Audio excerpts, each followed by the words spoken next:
everyone. Can everybody hear me? All right, if everybody can go ahead and take their seats, we're going to go ahead and get started. We have an opening video to present our new keynote, and we are looking forward to seeing her on stage. Thank you, everyone.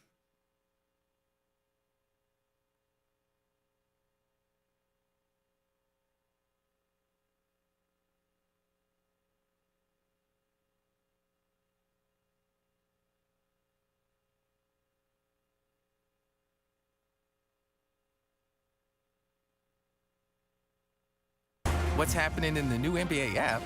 What isn't happening? Watch this. Because this is Can't Stop, Won't Stop, Oh, Stop It. Being up to speed at the speed of... Did you see that? All access to all the above. And that's all day. Big stops, bigger shots, passes behind the back, to peeks behind the scenes, in every moment in between. Because if it's happening in the new NBA app.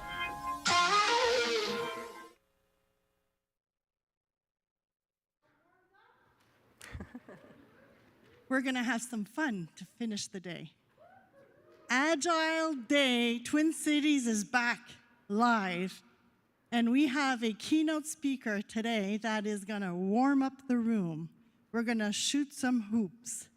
Her name is Jennifer O'Neill. She's the Vice President of the NBA, guys. Woo! This lady has been transforming organizations and people for over 25 years. She's a team player. She knows how to play offense and defense. That's rare. She's also someone that delivers the business. Technology is what gets her going. It's a thrill for her. She's been working day and night on this app that is going to be a big launch next week. So she gets what you guys go through all the time. She has to be behind her teams. She has their back. You guys know how important that is. She's also responsible for operations and delivery. You know? There's something that we don't always see when we look at these huge organizations that are in professional sports. They have to build the fan experience. That's their true client. When you develop software, who are you developing for? When you're working on delivering something, who do you have to spark with joy? So, she's a driven, passionate, transformational leader, and I want you to give her a warm welcome. Jennifer O'Neill is our keynote speaker to close the day.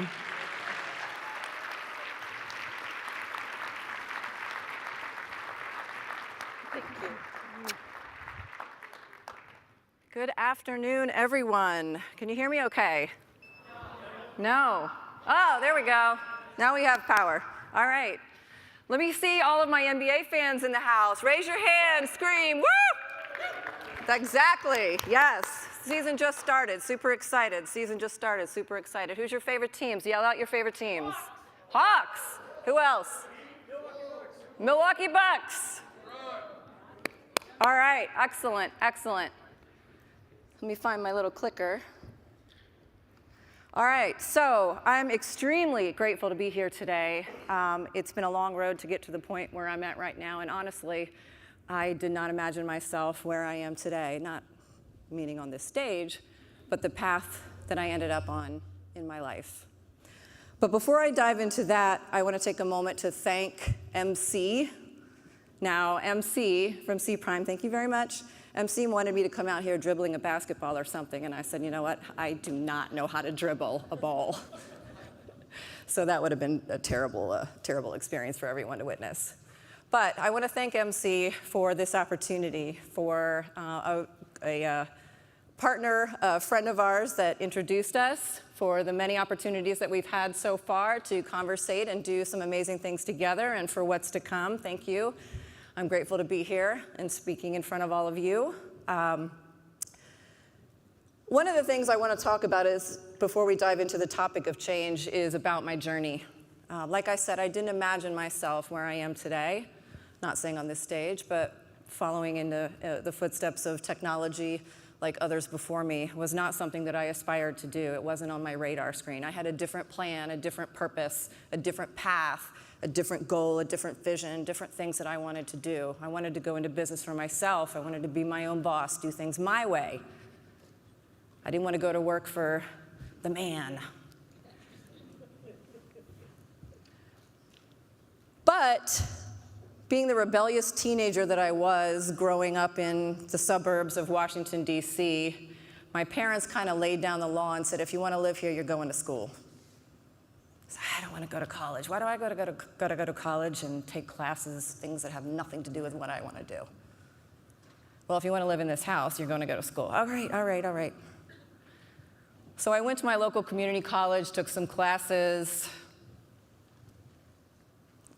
I wanted to take, some classes I didn't want to take, all out of being forced by my parents. And by the way, if you want to stay here, you got to pay rent and you got to pay for your school. Okay, fair enough.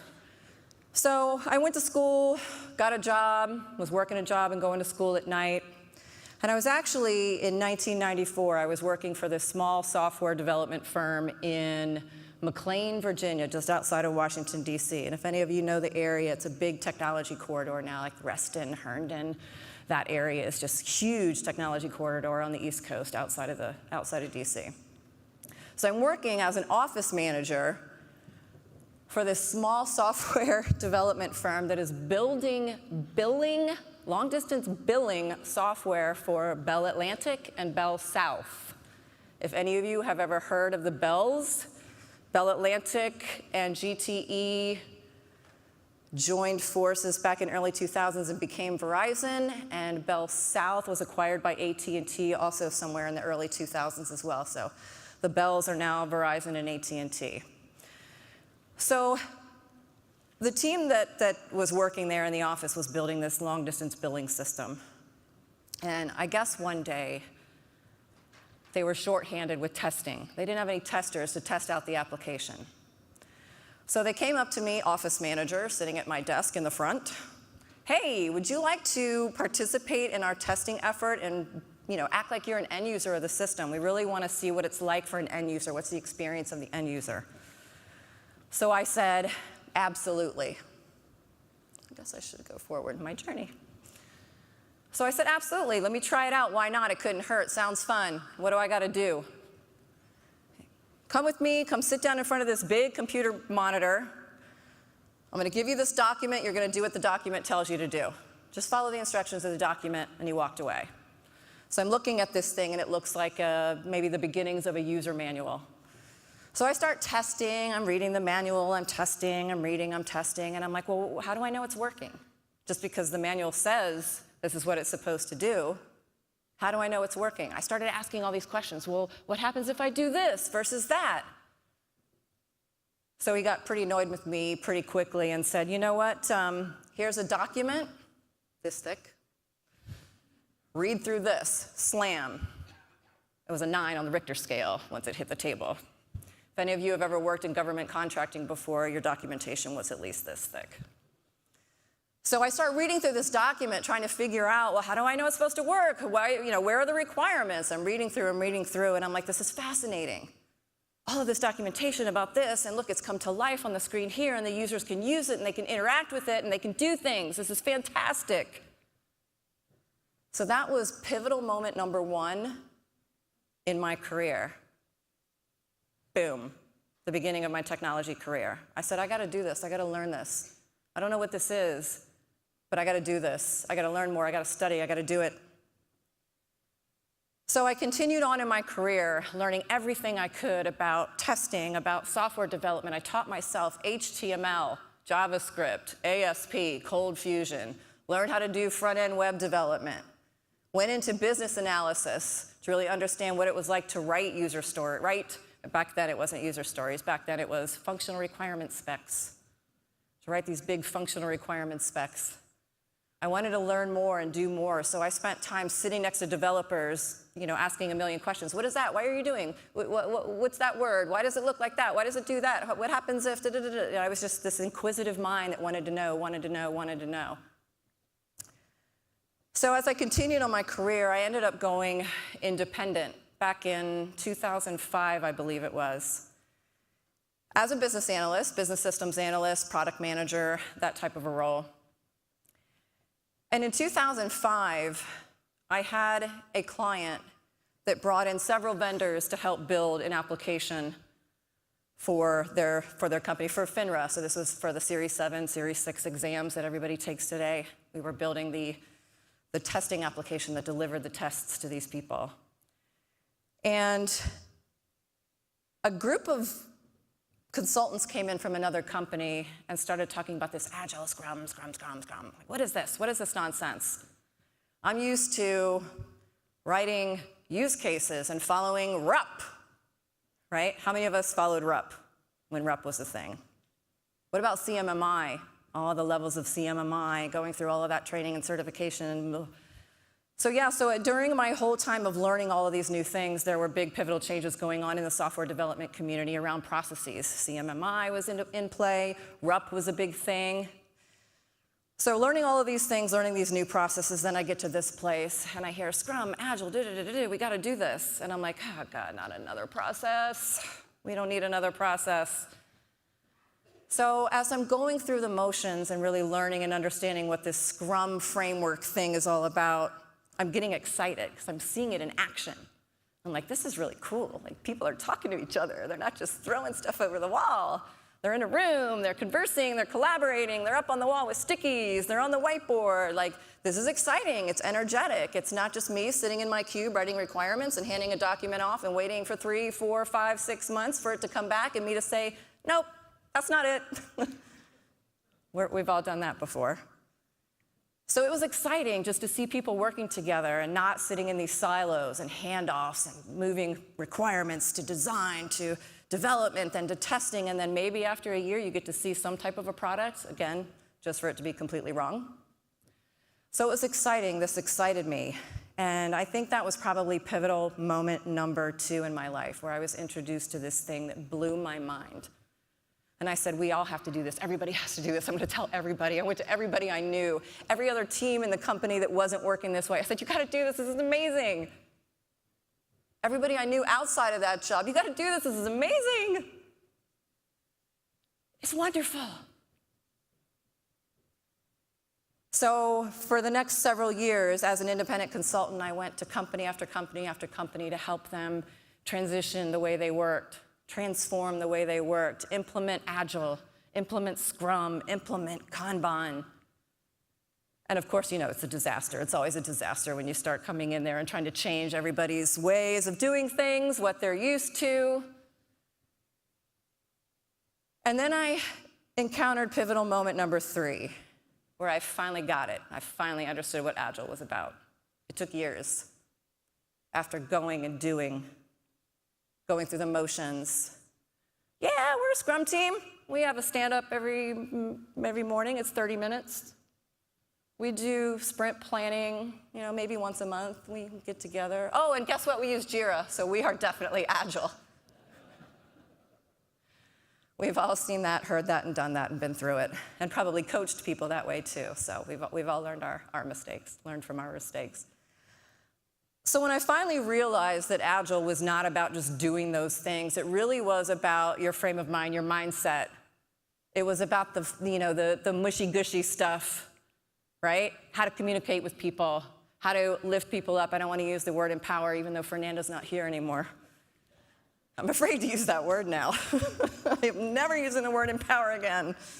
But lifting up people, helping them to see that, it's a collaborative effort that we have to do together. We all have to have our eyes on the same goal, the same prize, and we have to do this together. We have to help each other out to deliver what it is that we need to get into our customers' hands, right?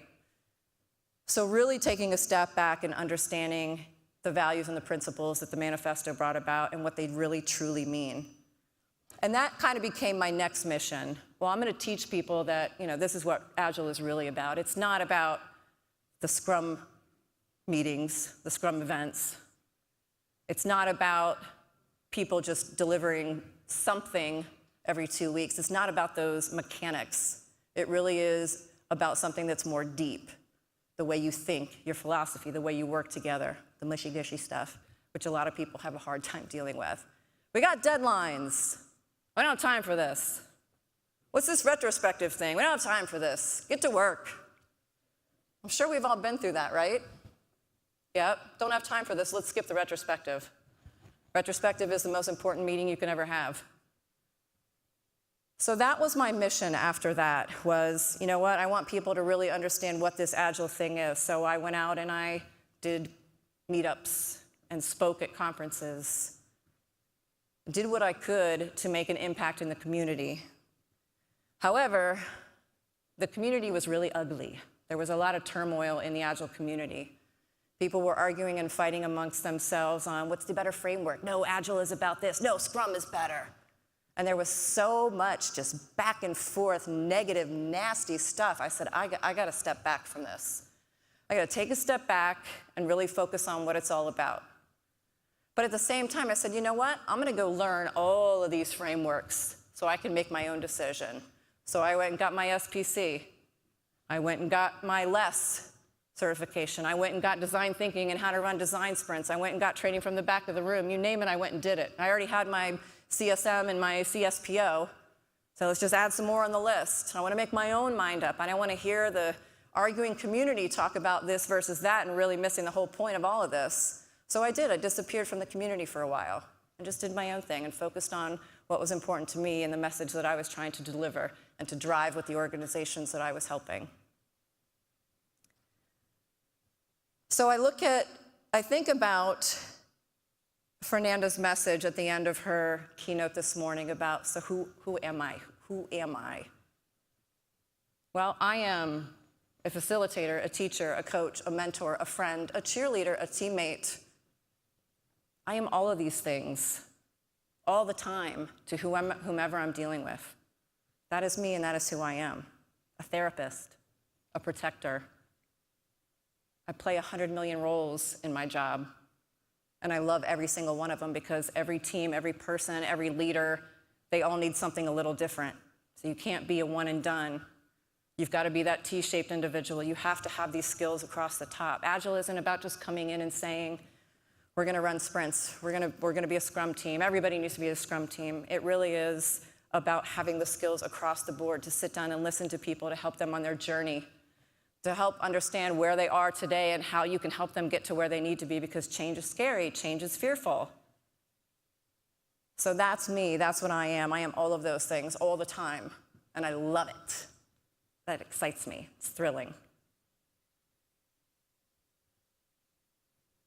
Change.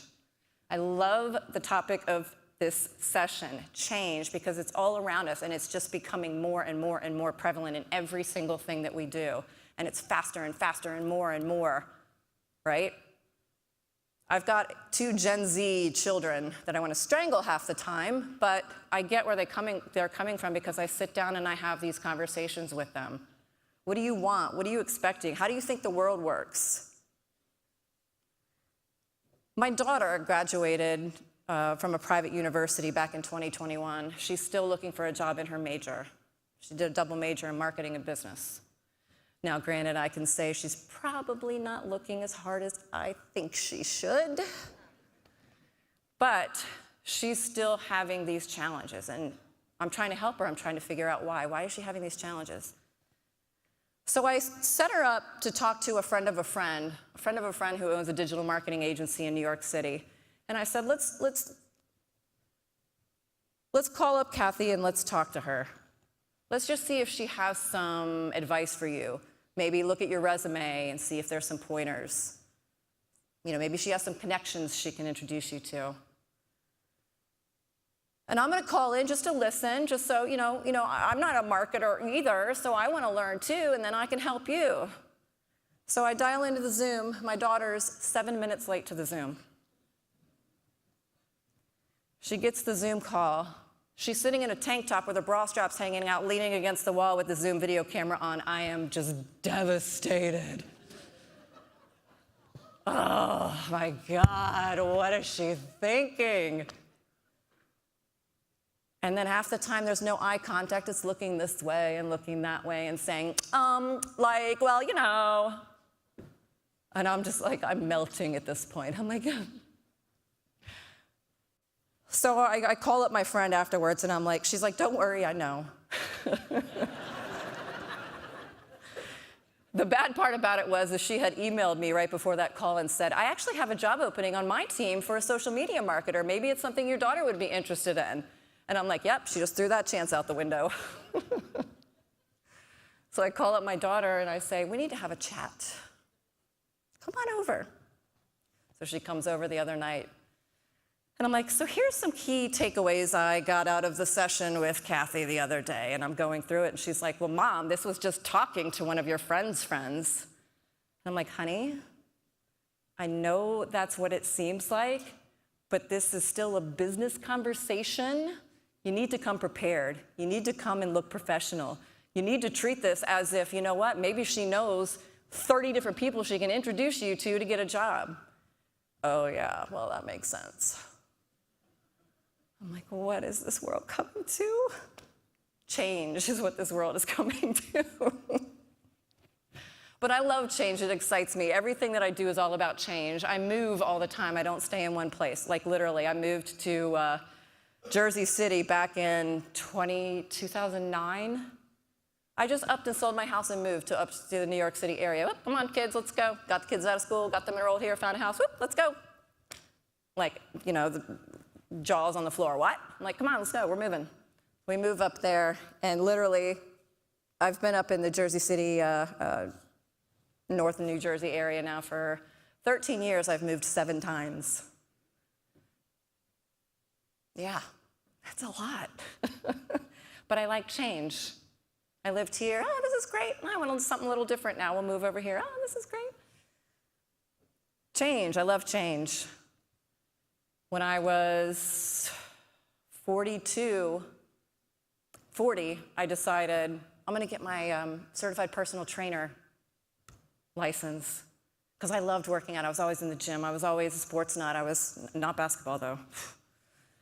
Can't dribble a ball, remember? So I went and I got my certified personal trainer license. Then I got into nutrition, and I started doing it on the side because I just really enjoyed it. It was fun. It was a passion. Then at the age of 42, I said, you know what? I'm going to start competing in bodybuilding. So I just did it, right?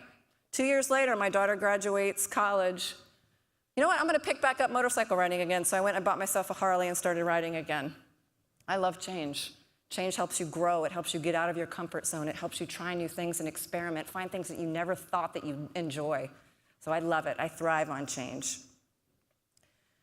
I'm going to ask every one of you at the table, at each of your tables right now, to kind of count off 1, 2, 3. So 1, 2, 3, 1, 2, 3, 1, 2, 3 at each of your tables. Just take a minute and go ahead and count off 1, 2, 3, 1, 2, 3, 1, 2, 3.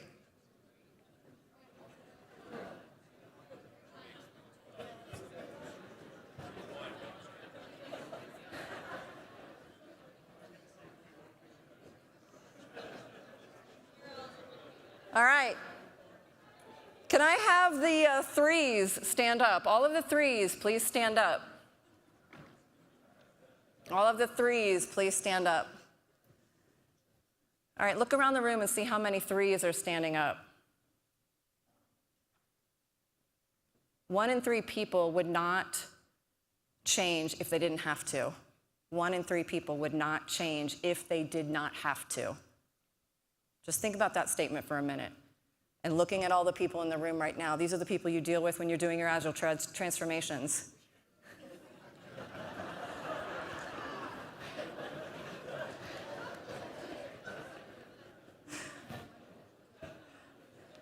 These are the people that are going to prevent us from evolving as a society.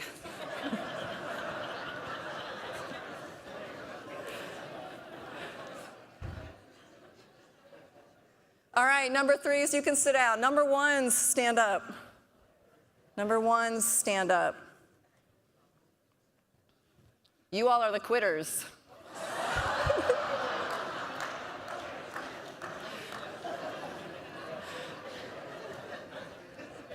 1 in 3 people will quit if they don't see results fast enough in what they were doing. So, hello, quitters.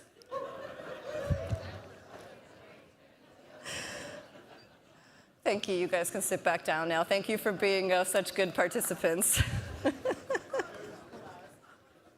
But it's scary, though. Think about it. How many Agile coaches are in this room? Scrum masters, people that are trying to do transformational change in any way, shape, or form. Probably a majority of you in this room right now. And this is what you have to deal with. You have to deal with so much resistance to change. It's hard, isn't it? It's extremely hard. And we give up. Some of us have given up and be like, I can't work with this client anymore. This is ridiculous. It's not going to work. Right?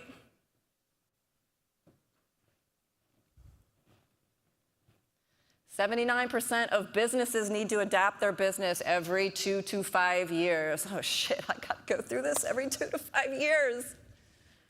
Yes, we have to go through this change every 2 to 5 years. It sucks. Really sucks. Everybody familiar with this drawing? Yeah? How true is this? Very true. And if you got to do this every 2 to 5 years, you might as well just pack it up. But this is what it's all about, and this is so accurate, and I see this over and over and over and over again. And what's funny is this curve mimics the Tuckman's model. Is everybody familiar with Tuckman's model? Stages of forming and developing teams, forming, norming, storming, performing. Denial, anger, shock, fear. How many of you have dealt with people that exhibit these characteristics when you're going through your change? Oh my gosh, it's so hard. Yes. How do you deal with it? What's that?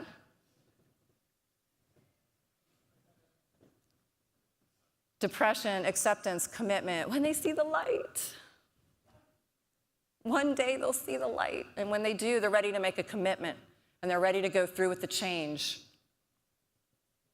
But this is not a quick curve that you get through. It takes a long time to get through this curve. And these 3 stages, there's certain ways you have to show up and deal with people in these 3 stages. It's not the same for each stage.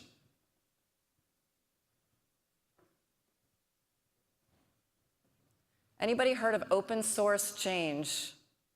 Anybody use open source change as a tactic? Using it now? Raise your hand if you've heard of it. Not a lot of people. I'm experimenting with this myself right now, and I'm finding it to be very successful.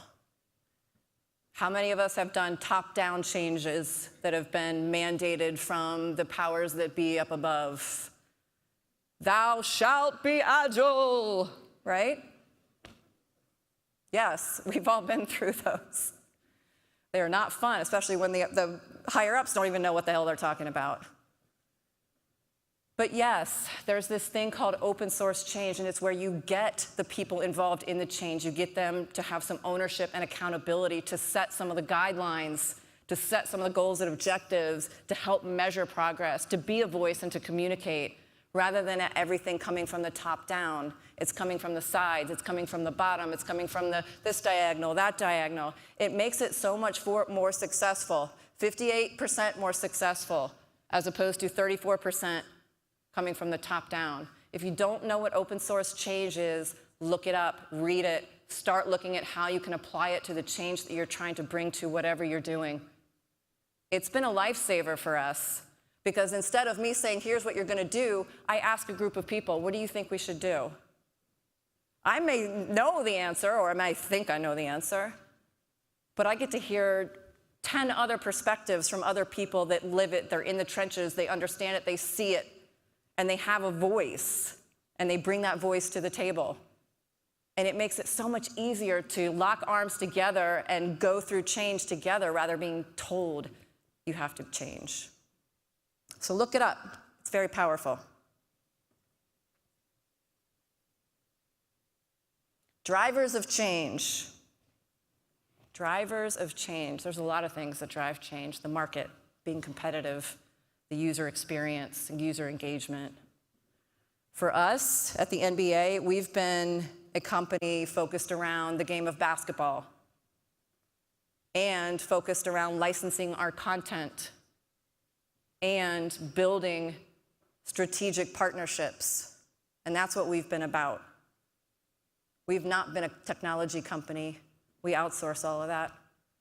We're not a product company. Our product is basketball. But we haven't been close to our fans for years. We outsourced the work. You go see what the fans want. You build the applications. You test it out, and you see how it performs and come back and let us know.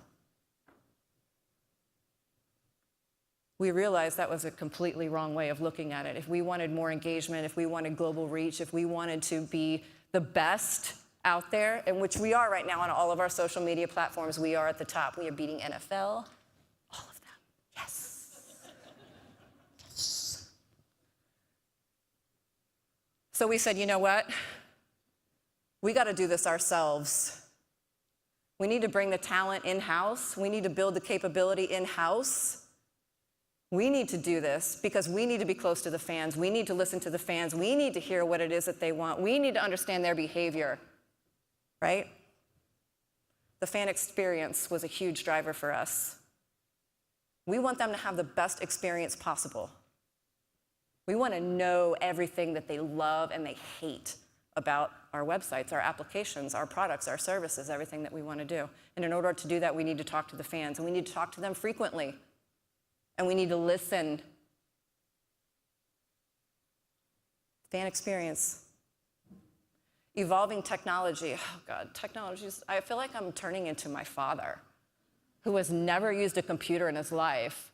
And I'm looking at, what is this thing? I don't know how to use this. Somebody come help me. I'm turning into that person. I'm like, I was never going to turn into that person. But technology is evolving so fast that I can't keep up. So we have to learn to keep up. We have to be able to reach our fans at a global level. We have to be able to have global reach, global influence. They need to be able to get to us anytime, anywhere, on any device, in any way means necessary. So we need to build the technology to do that.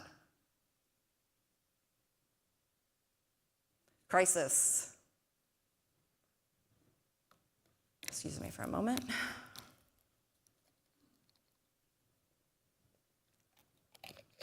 We have a lot of crisis going on in our world.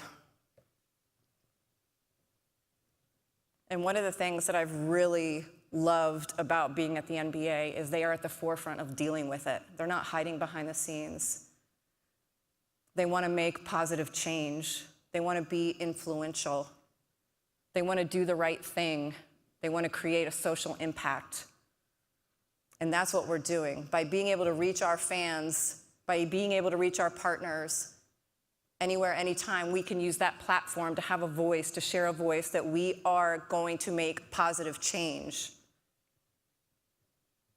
These are our three big drivers for why we've shifted our model to building a direct-to-consumer business.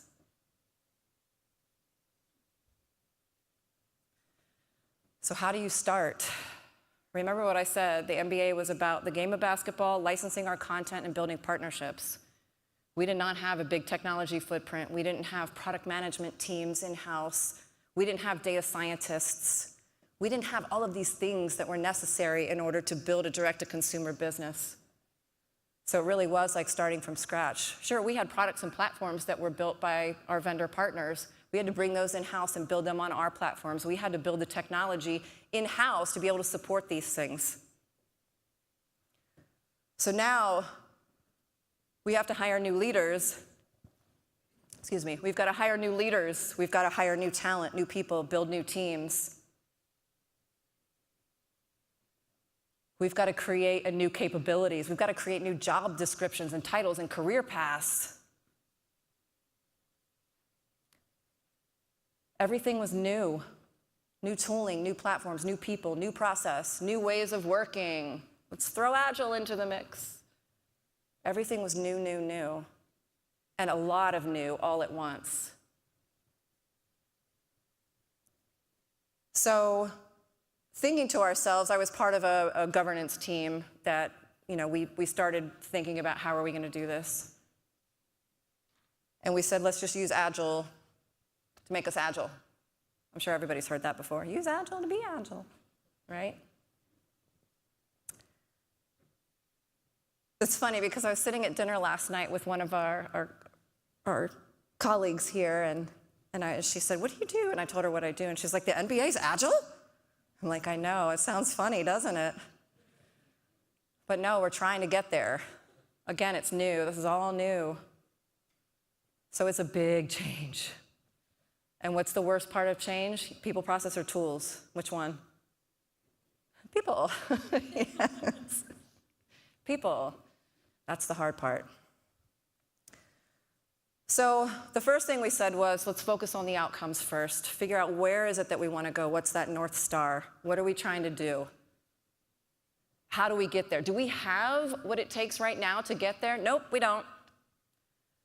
Can we put some processes in place, some guardrails, some governance?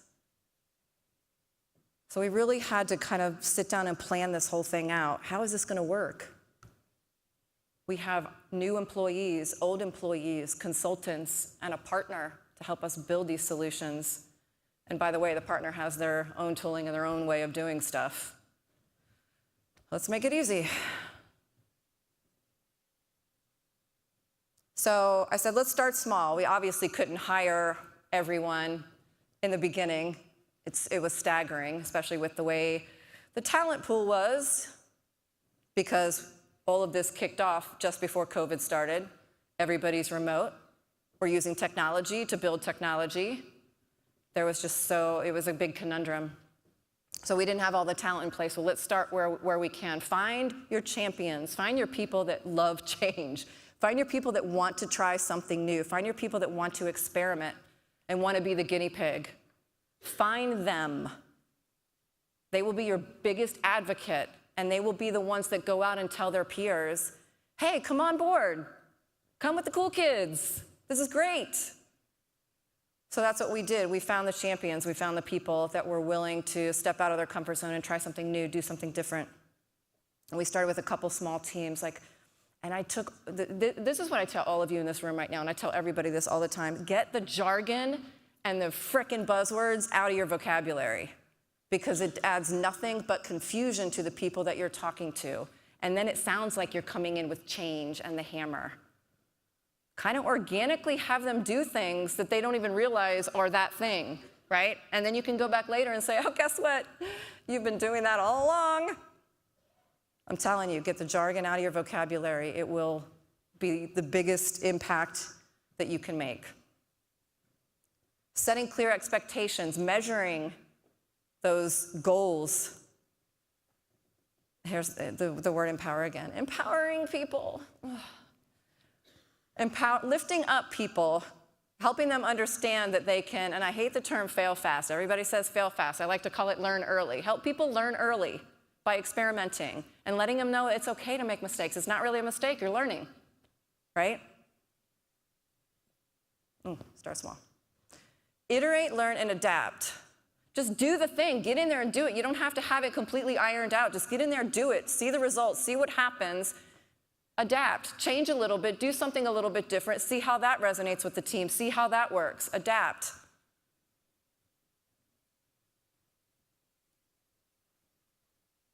That's how we started our journey for this extremely large critical initiative to build out a direct-to-consumer business and build the products and services that go along with it. We're only 3 years in. I've been at the MBA for 3 years. This started right when I joined as a concept. We've been in action for 2 years putting this together through the pandemic. We've come to the office together as a group once COVID restrictions were lifted. We've come to the office in Secaucus, New Jersey. We've come there 3 times together as a group. In fact, this just happened 2 weeks ago. And I wanted to get pictures, and I've been waiting. We had a videographer and a photographer come to this event because we probably had 300, 400 people at the office. It was incredible. There was so much energy. We had a huge celebration for our app, which you're going to see shortly. Huge celebration for our app, which we did not launch yet. We organically just kind of, there it is in the App Store. We're doing a big PR launch next week. So we wanted to organically get it out there and have people use it and give us some feedback, right? Rather than a big PR stunt and then everything break, right? I was at HBO as a consultant when we built HBO Go and launched Game of Thrones the night that every server crashed. That was a fun time. So we wanted to organically get it out there, get it in people's hands, getting them using it, find the bugs, find the issues, fix them, get them out there again. We were doing deployments probably 10, 11, 12, 13 a day. And that's what you want to do. You want to make those changes quick. That's why we had to bring this in-house. If we still had a vendor building this for us, do you know how long it would take to get those changes done? Forever. So none of this should be new concepts to you guys. I hope I'm not speaking anything that's new. I'm just sharing my experience of what we've been going through for the past 2.5, 3 years at the NBA. But the culture there is incredible because we empower our people. We do. We celebrate together. We laugh together. We joke together. We cry together. We yell together. We come together from all corners of the globe. Literally, like I said, we had 300 people in the office from everywhere. It was amazing.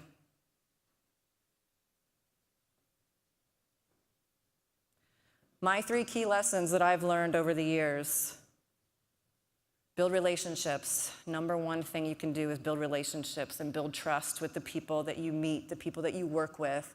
And if you've gone to some of the other talks tonight, building relationships has been a key topic as well. Extremely important. Doesn't matter how knowledgeable you are, which school you graduated from. Building relationships is the most important thing you can do. And that trust. Create safety and trust for your teams, your peers, your leaders, and the people that report into you. Create a safe environment. Build the trust. Give them the space that they need to grow and to develop and to experiment and to learn and to fail. And be able to handle rejection, because there's a lot of rejection in what we do. There's a lot of rejection. Sometimes I'll go home and sit in the corner and shake and cry. But I push through, persevere, because you will break through, you will get through, you will make a difference, you will impact lives. Don't quit. Where's my quitters? Don't quit. He raised his hand here. Don't quit. Learn how to handle the rejection. All right, we're going to have a little halftime show here. There's no dancers, sorry. It was short notice. Couldn't get the dancers. But I want everybody to take out your phones. Take out your phones. And if you have not downloaded the new NBA app, please go to your app store and download the new NBA app. You don't have to register an account. You don't have to pay any money right now. Right now. If you want a subscription for certain games, etc., there's League Pass, and we have a different membership model now available to folks. But please, go download the app. Play video? Go download the app and give us the feedback, because we're not going to make it better if we don't hear from the people that are using it. Doesn't matter if it's good feedback, bad feedback, we want all the feedback. Give us all the feedback, because we want to continue to iterate and build and make it the best experience for our fans.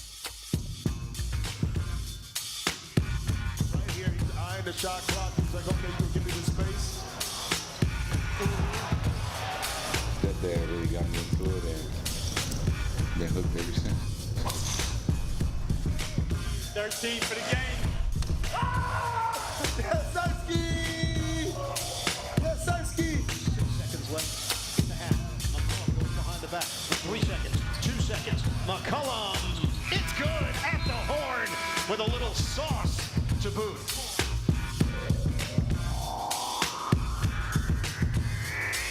Turnover, leak out. Milton. Oh, upstairs! Demetrius Jamel Morant with the rack attack.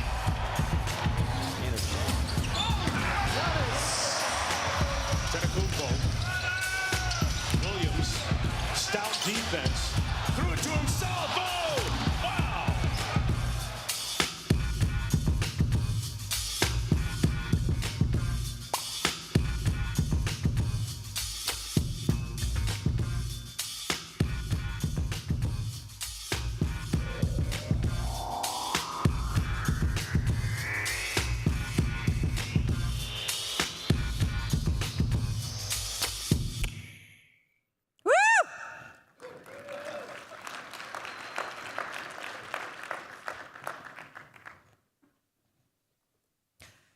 Q&A. We have a couple of mic runners. If anybody has any questions for me, I'd be more than happy to answer them now or later if you want to corner me somewhere and ask me privately. So yes, if anybody's got a question, like I said, we've got some mic runners. Be happy to run over. If not, it just means we get to happy hour a little bit quicker. Oh, okay.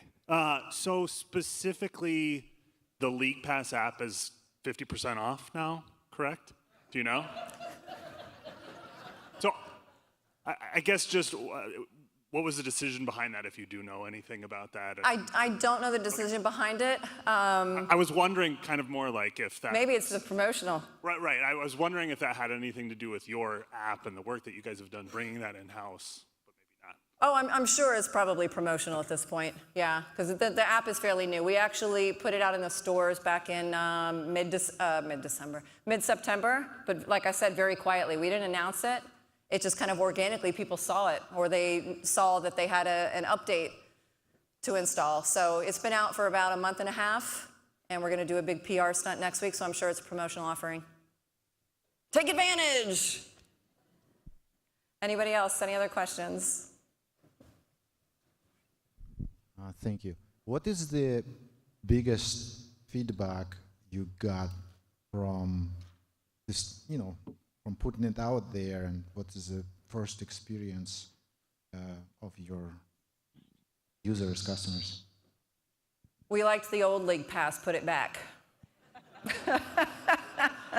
Those were our number 3 people, the people that don't want to change. But yeah, no, it's been a lot of really good positive feedback, but there have been some people that are like, hey, it wasn't broke, why'd you change it? This one isn't necessarily app specific, but which NBA player is the biggest driver of change to what you guys are doing? I'm sorry? Which NBA player is the biggest driver of change? As one of your drivers of change, keeping NBA players happy and employees happy, for example, what NBA player specifically would have driven the biggest change for the NBA? That's a great question. I don't have a lot of interaction with the players. That's a completely different department. But from what I know, there's a lot of influence and a lot of engagement and a lot of activity from a lot of players, which is great. So unfortunately, I can't tell you anyone in particular. All right, my question for you is, as you have led this initiative within the NBA, what has been your experience with other leaders that you're trying to influence to bring them up, get them where you're at, as far as excitement about bringing this change, getting them involved, sharing that with their teams, et cetera? Yeah, it's a challenge because it varies, right? You have some leaders that are content with how things are operating now and don't want to change.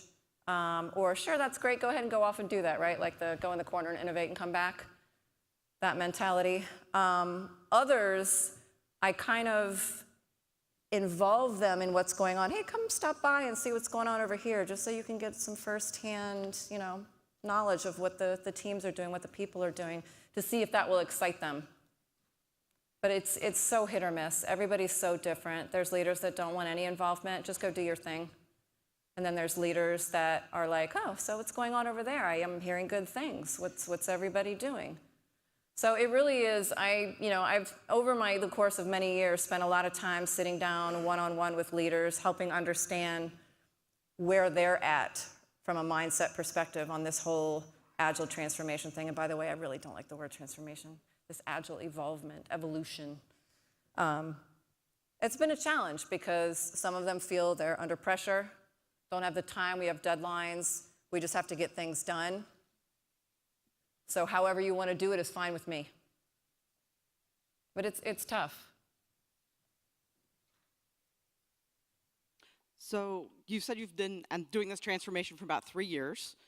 What's the one thing you would have changed after these 3 years? What's the one thing you would have wished you've changed like early in the process? Wow, that's a loaded question. There's probably a long list of things that I would want to change. We were forced into some ways of working that I wasn't in agreement with.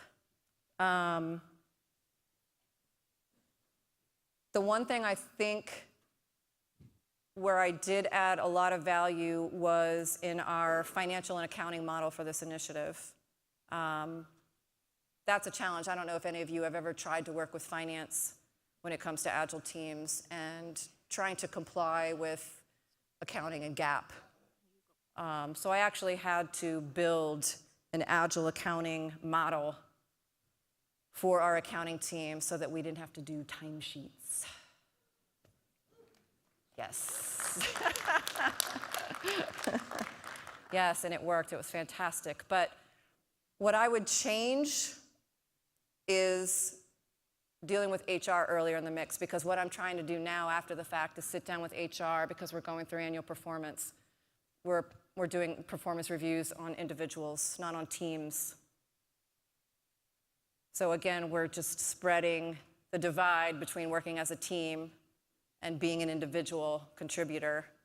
And I wish I had caught that earlier. That was probably the biggest thing I wish I could go back and change, is having those conversations with HR early on and saying, listen, this is a multi-year engagement with multiple teams that are delivering together. They have the same goals. We can't assess them individually unless they're in an individual contributor role, and a majority of them are not. But now we're going through performance reviews of individuals that are all on teams. That's what I wish I could have changed. So change and quitting are sort of two sides of the same coin. You have to quit what you're doing to change, right? So when do you decide it's time to quit this thing and try something different? I don't have a clear answer for that. You kind of just know. You're like, yeah, enough is enough. I've tried this, I've tried that, I've tried this. There's still no budging. All right, let's quit this altogether and see if there's any other option. If there's no other option, sometimes you just got to walk away. I've walked away from clients before. It's been hard. It's been like money out of my pocket. Say goodbye. But I've walked away from clients before because I knew it wasn't their culture, their methods of operating weren't ready for it.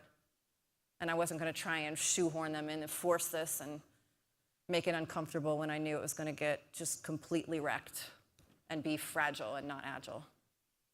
So walk away. Dear Jen, I called, but you still ain't writing. Just kidding. LinkedIn question, actually. We talked earlier about people that were looking for jobs. What does a company like the NBA look for when you get 25,000 applications on LinkedIn or more? Because I mean, you see it up there, and it's like, I would never apply for it because there's just too many to sift through. Yeah, it's hard. My previous boss at the NBA told me that less than 1% of people actually get that job at the NBA. Less than 1% of applicants actually get that job. It's hard. It's a huge brand. So what do we look for? We're a small, lean company.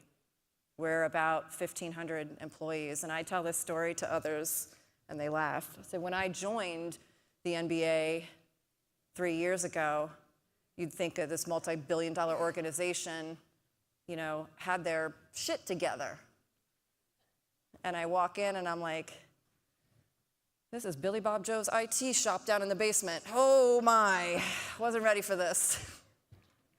So what are we looking for now? We're looking for new, fresh talent that can come with the skills that we don't have in-house. That's really what we're looking for. We're trying to fill that gap.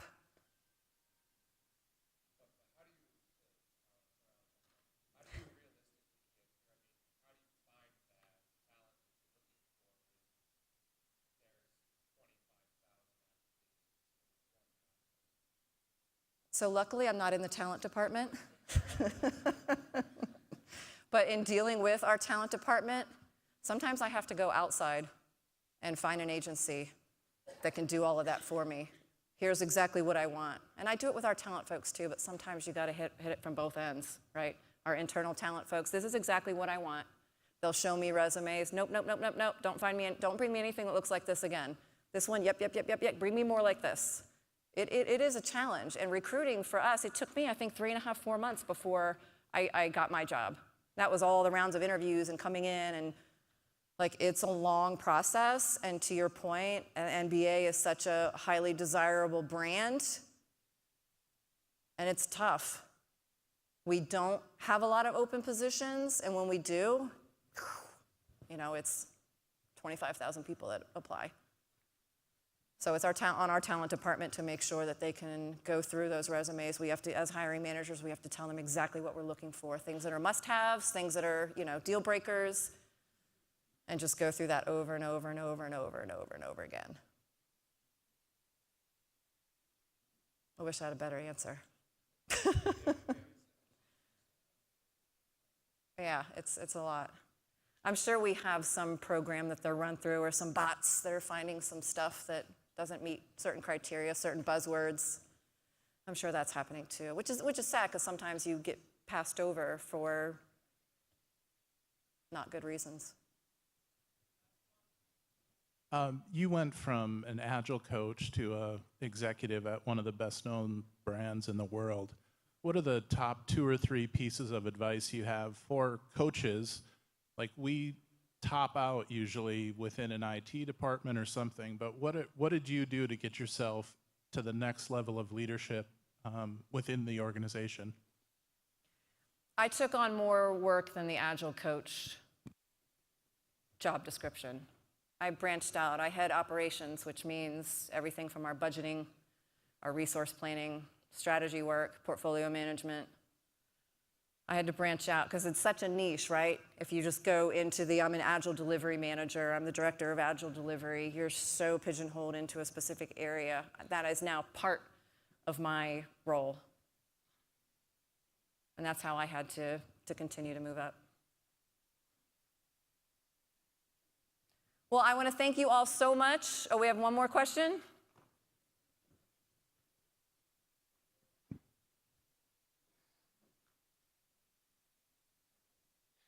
Thanks for taking my question, Jen. I've been going to NBA games before the merger. If anybody wants to know what that's about, hit me up. But it's still largely an American sport. You have international reach with players. What are you doing in your program to help bridge that gap internationally from outside the United States? Yeah, we're doing a lot now. So we have the Basketball Africa League, which had their first season this past year, really trying to have that global reach and global impact and go out and further develop basketball in other countries. So there's a lot of engagement to try and bring the game of basketball outside of the US and make it more prevalent in other countries. So I think the first step is Basketball Africa League. But we have a lot of programs that go out to smaller countries and coach and teach and you know, let folks play and come on the court and play the game of basketball. A lot of outreach programs to try and build basketball as something that is predominant in those areas as well.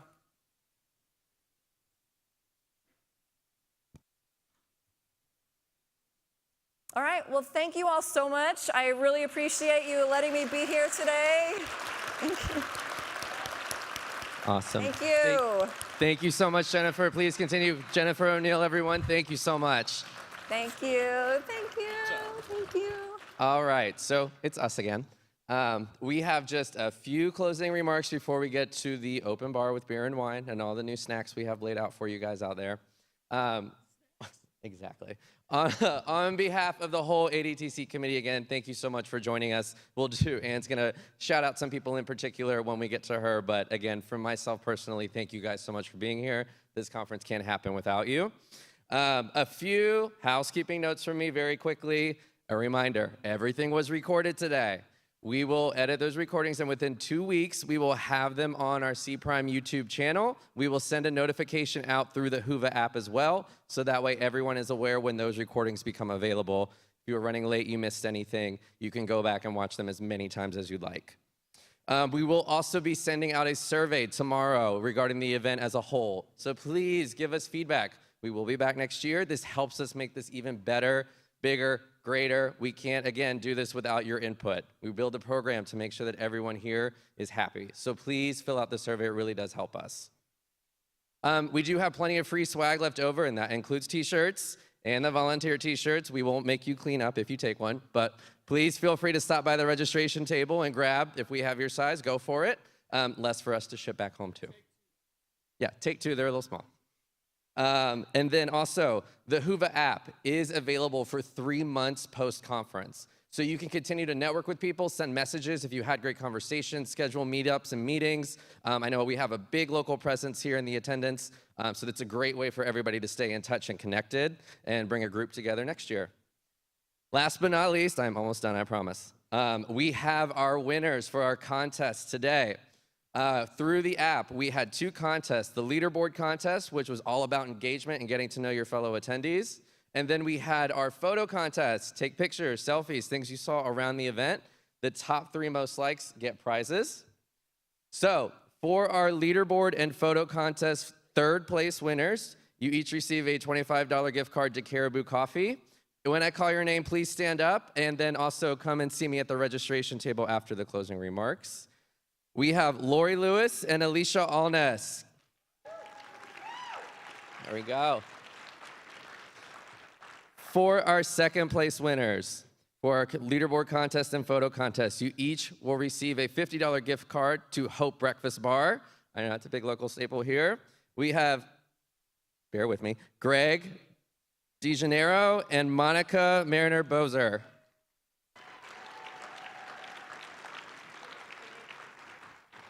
Wait a minute. Philadelphia Eagles fans are not eligible to win.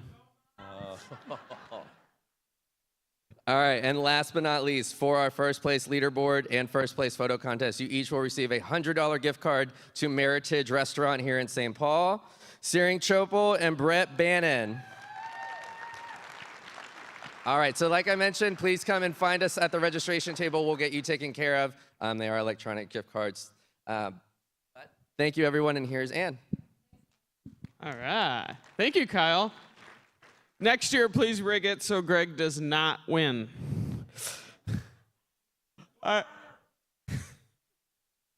Greg, the door's back there. We love you, but not this year. All right, everyone, it takes a tremendous amount of work to pull off an event like this, and this has been my all-time favorite year of being a part of this event because I didn't do any of it. So I'd like to thank the people that did. And first of all, to all the speakers. I think this is one of the best crew of speakers we've ever had, and I thank you all for the preparation, for being here, for the fun time at dinner last night, and for everything that you shared with our community. Next, I'd like to thank the volunteers, all the red shirts that have been helping us all day long. Also, we're here yesterday setting up, and we'll be here long after we leave tearing down. Thank you so much, volunteers. We couldn't do it without you.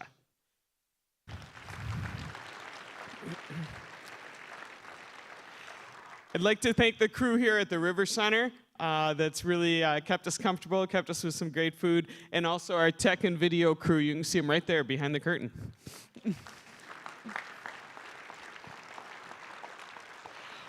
I'd like to thank Stuart. Stuart, yeah, this guy right here. He's our token Brit for the conference today. And Stuart's been illustrating. Stuart, come up here and tell us just a little bit about what you're up to here. Well, you may have heard, Anne, that a picture speaks 1,000 words. Thank you. Okay, that was a cop-out. That's a cop-out. Well, listen, so I didn't get the chance to draw all of the awesome talks and the open space, but it was an absolute honor to draw the keynotes from this morning and this afternoon. And to be honest, we all kind of have our own assumptions, which is a bad thing. And when Anne opened by talking about change and the fact we hadn't been here for 3 years, I think we always think about how change happens externally. Now, whilst these two talks were very different, I think that the salient point is that actually we need to be the change we want to see. we talk about organizations being relevant, but I think we need to be relevant. So going to the first keynote here, some really awesome things about kind of we are complex machines, and the inputs and the things that happen to us in our environment, we have no control over that, but we do have control over the outcomes and driving positive energy. So I've got jet lag, so just a little whoop of your energy right now. That was, you've got to work on that. Maybe we should do that after a drink. And then looking into this afternoon and just that keynote just then, which was absolutely awesome. Once again, you need to thank you for that second from last question, because I was getting a bit tight. I was thinking, jet lag's kicking in. But the response was, you need to branch out in order to grow. So I think that the key point from all of these is that all of you, to be relevant, you need to make that change. Thank you very much. Thank you, Stu. Amazing work here. Amazing work.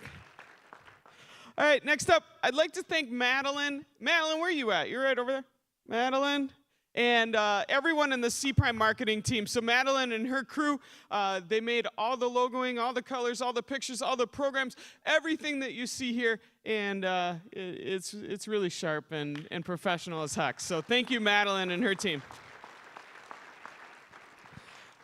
All right, and last but not least, I'd like to thank Kyle and Marie Christine. So these two have been leading and driving this event for over a year now and really made it happen. MC created the entire program, brought all these speakers together, made connections, and many of you have had the opportunity to talk to her, and really just, she's one of those people, like, if you haven't talked to her yet, talk to her, because the first time you talk to her, you're like, oh my gosh, she's cool, I want to know her more. And Kyle has been the master of every freaking detail. And for those of you who have been here in the past, you notice we up-leveled a bunch of things this year.